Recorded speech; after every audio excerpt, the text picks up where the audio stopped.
Mleo. Meko. Yaani kuna namna Mungu anaweza kufanya muujiza. Kabisa. Ukajikuta you are another person in this area industry. Sure. Hebu angalia kwa mfano PC yako imetokea pale Tanga. Sasa unakuwa mapana. Unakuwa na stress za nini? Sisi tunapata mtoto anapika huyo. Na nakupikia vizuri kwa kafu korombozo na chachano ndani. Unakula chakula vyakula viwili vilivyotengenezwa. Unamaliza kula afu unakula tena. Haya, umekosa kabisa. Ukaenda kwa mzee Mapima hapo Morogoro. Una shida gani jamani? Kitu cha Kibogoro. Kinajua kupika wali unanukia. Kabisa kana ni kifupi cheusi. Na kina minimize na sana.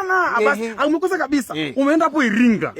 Uko Wahehe Wanyalulende. Watu wa Hehe wana adabu. Wanapiga goti unapomoja kunya mbaya sana somba. Alafu unasingizaga unakula eti mbwa jamani. Jamani kumbe so mbwa ni aina mboga. Yaani kwa Kihehe mbwa ni mboga. Kwa sema wauni wakabadilisha hapa wakasema eti wauni wanakula Wahehe wanakula mbwa. Hapana. Shame on you. Shame on you. Alafu sasa unakuta nani pale Iringa ni wakulima wa nyanya. Sasa unakuta unakaa ukweni. Baba mkwe na 15 za nyanya. Alafu baba mkwe naye ana stress maana sana anajua kupeleka nyanya zake. Anakuuzia Makame Investment. Makame Investment anapokuja shambani kwako anakusanya nyanya zote.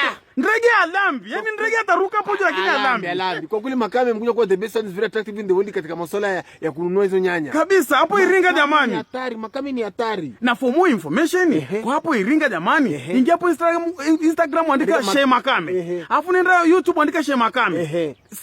Subscribe kabisa. Hiyo channel. Alafu nenda TikTok andika Sheikh Makame. Nenda Facebook andika Sheikh Makame. Mnunuzi maarufu wa nyanya. Iko wazi. Wacha kuacha nyanya zote shambani bwana. Na tunakaa ukweni tuseme ni wewe mwenyewe. Latte.